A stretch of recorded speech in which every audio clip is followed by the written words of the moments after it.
Hi, Nora. Thank you so much for coming out today and being on college today. Can you tell me about your program and what you teach? I am in the Library and Information Studies program, which is part of the School of Education. And I train librarians to do their jobs in universities, in colleges, in public libraries, and in school libraries. So I know a secret about you, and you teach online synchronous classes. Can you tell me about that? So most of the time, the online synchronous is completely online, but we also teach some classes with a group of people in a classroom Uh-huh. and a group of people online, so simultaneously. And this requires a good classroom that is sometimes called a polysynchronous classroom.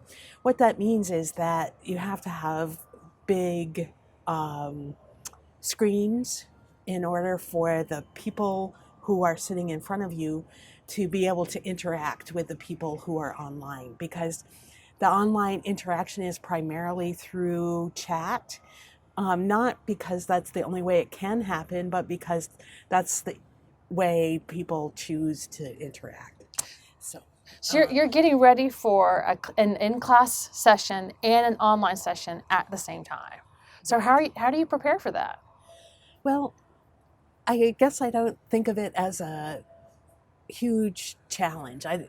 And maybe that's foolish of me, but I feel like being a good teacher is paying attention to your surroundings in a big way. So paying attention to the students who are in front of me, paying attention to the chat.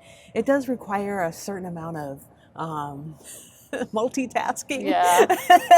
And sometimes I have to say, oh, stop. Let me catch up with the chat. Or I'll say, stop. If you want to respond to this question, you need to turn on your microphone and be a part of. I especially do that when the topic might be difficult to talk about. Yeah. You ever encountered a technical problem? Oh, yes. Okay, how do you handle that?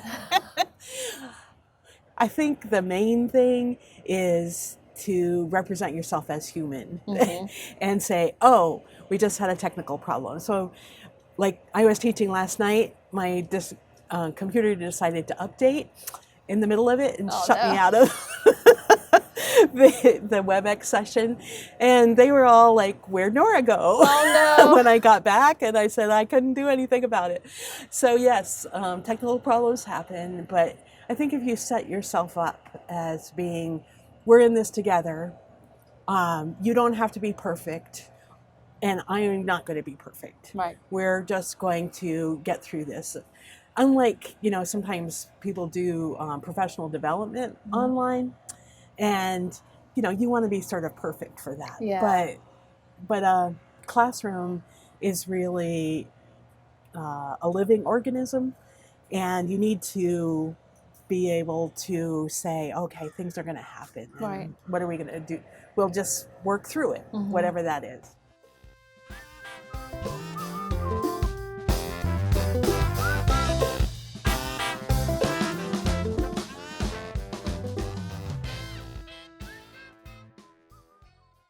So how do the students respond? What are their response to this approach?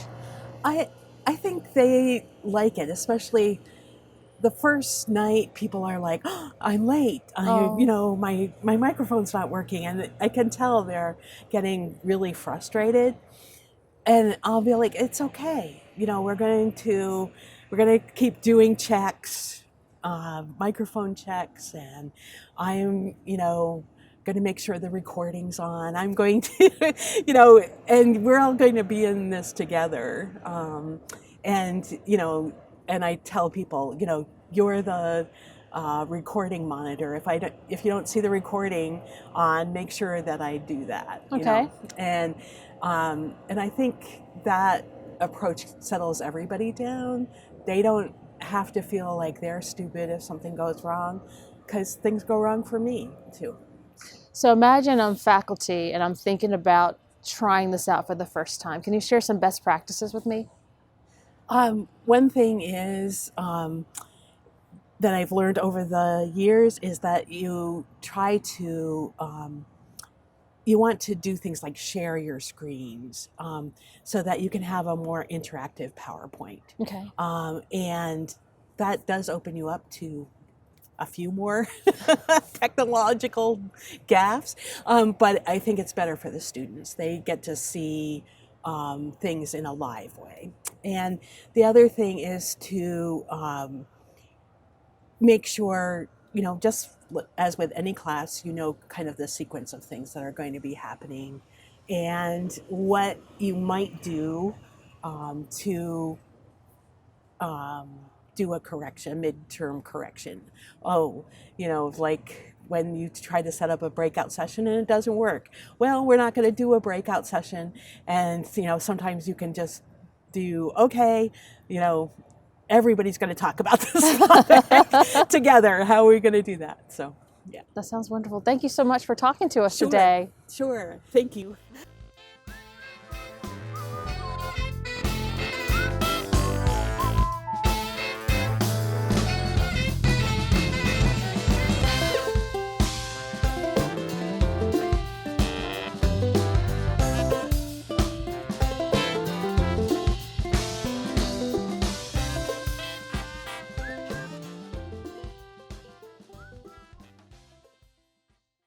Did you hear her touch her mic a couple of times?